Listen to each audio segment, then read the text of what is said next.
I'm going to go for leaning into bizarre behavior next. Okay, so the world is changing at an ever-increasing rate. This whole AI conversation, the Web3, the blockchain, all of these interesting words. And what I've noticed over time, and when I looked at some of the stats from Ray Kurzweil, who's one of the world's leading futurists, is the rate of change in the world is only accelerating. He predicts that if you're 10 today, by the time you're 60, you'll experience a year's change in 11 days.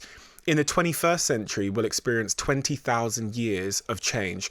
So if you're a kid, or if you're trying to give advice to your kid, what do you say to them? What book is going to stand the test of that accelerating change?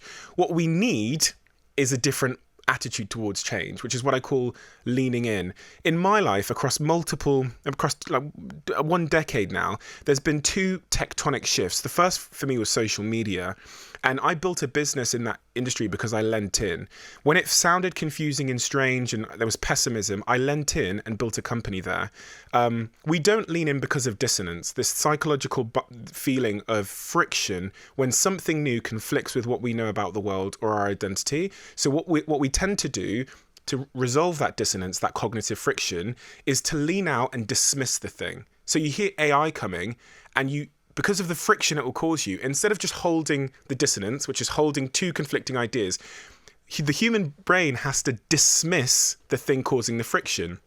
The issue with that is when innovation comes, it always creates dissonance. And we're seeing that now with AI. We saw it with the internet. I remember watching the videos of people trying to explain the internet, the pessimism and the dismissal of it. We saw it when the iPhone was created and the CEO of Microsoft laughed on air and said a £500, £600 mobile phone, they have no chance. I love our strategy. That dissonance. By the way, he's no longer at Microsoft. He's no longer at Microsoft. Surprise, and the iPhone surprise. Stole market share, right? It's so important to understand that feeling. And even more recently, in the last 2 years, I experienced a huge amount of dissonance when this thing called blockchain technology came out. People selling these monkey pictures on the internet for 6 figures. What I did because of principles, not because of how I felt, was I lent in. And that led to a company called ThirdWeb. We've raised $31 million. The company has 50 employees in San Francisco. It's valued at hundreds of millions of dollars in our last investment raise. And because I lent into that dissonance, that feeling of, that something bizarre was happening, I was able to build companies. That's what we should be telling our kids. It's a mindset towards change we'll need for the 21st and 22nd century, when change is going to be at lightning speed. A book takes 2-3 years to publish.